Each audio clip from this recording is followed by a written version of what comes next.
Hello there everybody, my name is Nathan and welcome back to the top 5 K-pop songs of the month. If y'all are new here, this is the series where I count down what I think are the top 5 K-pop songs of that specific month are. A subjective list? Yeah, but all the more a discussion starter. If for any reason if your favorites don't happen to make my list, just please go ahead and let me know what your guys' favorite songs of the month are in the comment section down below. But without further ado, ladies and gentlemen, let's get started, shall we? I just wanna dance with you. Okay, so starting off July's list at number 5 is CIX's debut of Movie Star. She's a movie star. 너의 모든 게 꿈 같아. 이 순간 she wants it.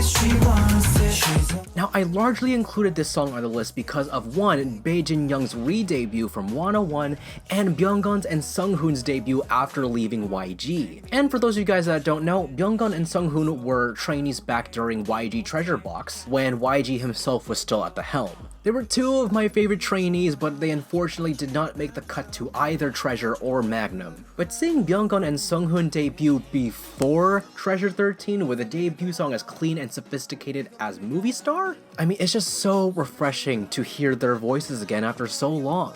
And can we just please talk about Bae-jin Young's journey? I mean, back during Produce Season 2, he just started off as this unconfident shy kid who couldn't even look the trainers in the eyes. And now, look at him. He's the shining charismatic center for this debut, and I can already hear many fangirls screaming over how much this kid has improved. Like, he knows, and he been knew, how to play the camera. Like, he stares down that camera like a hungry tiger on his prey. Oh, Bae-jin stans, how are we all feeling?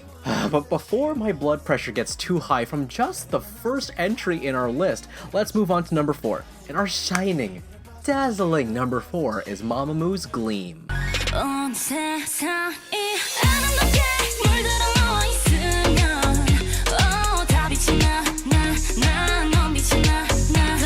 Now, it would be a crime for me not to include a Mamamoo song whenever they release a comeback like this one. Firstly, Mamamoo has been well established as vocal queens, nay, vocal goddesses in this industry, and shall not be treated as beds no longer. I for one love how well produced Mamamoo's Gleam was, and how this song rides a roller coaster of emotions, if that makes any sense. Like, their voices and their instrumental go through like a rising action and a climax and descents all together, and it's just something so beautiful. Now, low-key, Gleam also kind of reminds me of Starry Night, and I absolutely love how they sneaked in this move in their comeback too. And I'm pretty sure it was just me, but did anybody else think of KARD singing this song? Like, I could definitely hear Jiwoo and Somin singing the chorus and SYJOfficial harmonizing with them, and maybe a nice BM and Jiwoo rap line? I guess I'm waiting a little bit too long for a KARD summer comeback, am I right? But I digress. Mamamoo's Gleam is another beautiful song, and I can't wait to witness this in a few weeks. Now, number 3 is Pentagon's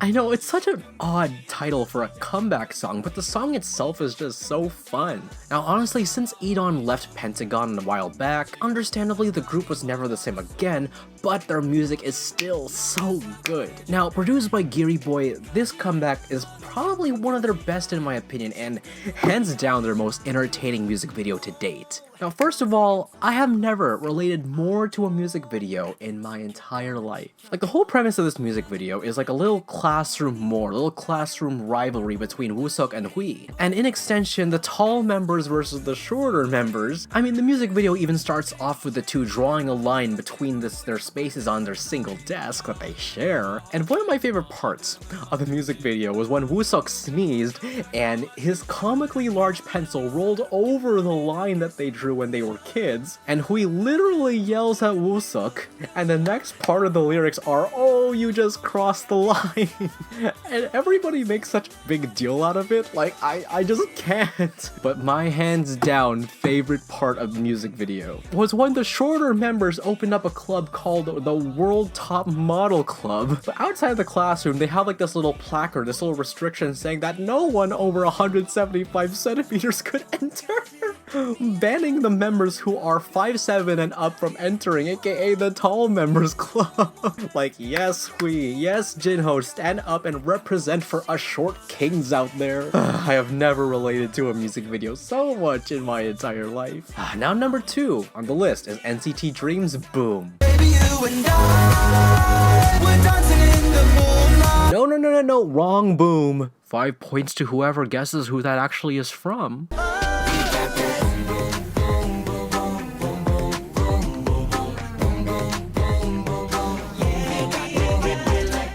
But Silent N, who else feels old listening to this comeback? I mean, like, not the same, like, I feel old effect when you ever jam out to a humble TVXQ song in your car, but after realizing how long it's been since Chewing Gum. Like, do y'all remember saying, "Oh, these kids are too young. I can't stand them. I can't listen to their music." And now, look at them. Just look how mature they all are, how tall they all are, and how deep their voices got. Like, puberty hit them harder than a truck, and I don't know how to feel about that. Like, these children wearing sleeveless shirts, showing off their biceps, sitting on thrones like kings. Like, I don't know if I should feel like a proud father or a living fossil, but this song sends. Now, I've been out of the loop for quite a while now, but I've noticed that the music video mainly consists of 5 members. I know that NCT Dream is supposed to be 6 members.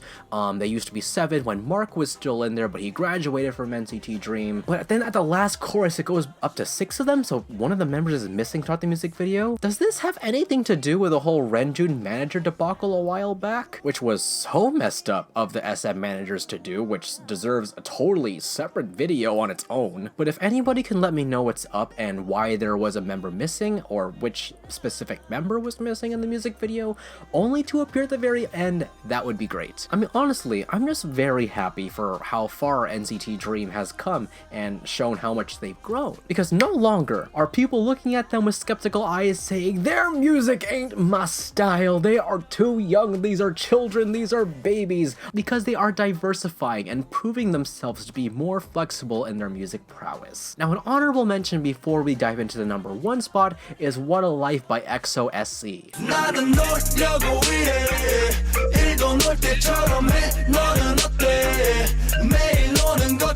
Now, normally I'm kind of iffy on including duos and solo projects in these lists. I only put them on the list if they truly deserve that spot, like our Queen Chungha. And if it wasn't for this month's number 1 pick, this song would have taken the spot. EXO Sehun and Chanyeol do it again with What a Life. Like, What a Life is kind of like a lean with it type of song, like a lean with it type of party song that you would listen to when you're on a road trip with your friends. Not that I would know how that feels. Whenever EXO and SM give Chanyeol and Sehun a chance to sing instead of rap, it's always a good time to me. Like, anybody else out there prefer Chanyeol's singing voice over his rapping voice? Is it just me?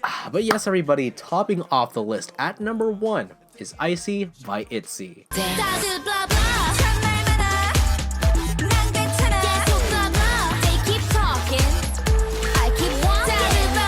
If y'all haven't done so already, please go ahead and check out my reaction in the iKON up here. But ITZY's Icy was a step up from Dala Dala in my honest opinion, and it was just so refreshing to see a different distribution, not only in terms of lines, but also in terms of performance. Like, I absolutely loved seeing Taeryung and Yoona in the front lines a lot more often now. I mean, not to say that Ryujin, Leah, and Yeji are gone underappreciated, the complete opposite actually. Ryujin not only has more lines, but she has even more chances to show off her blazing charisma to us. And Leah, that red dress is just...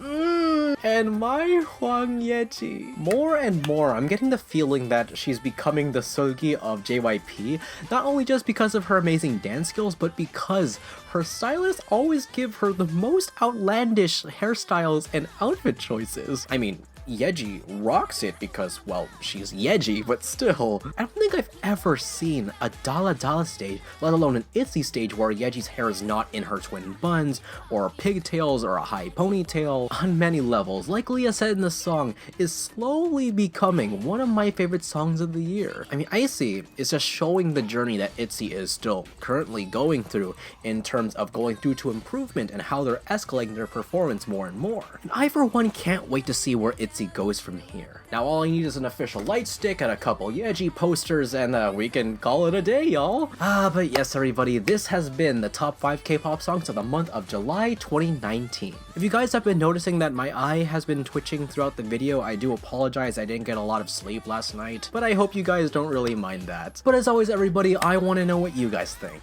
Please let me know what your guys' favorite K-pop songs of the month are in the comment section down below. Let's continue to spread the love of K-pop through our youth and our joy. Yes everybody, if you guys enjoyed this edition of Top 5 K-pop Songs of the Month, please go ahead and hit the like, hit the subscribe button, and ring the bell icon today to make sure you guys aren't missing a thing and to become a silent N today. Yes everybody, that's my time. My name is Nathan, SYJofficial, and until then, see you guys next time. Bye.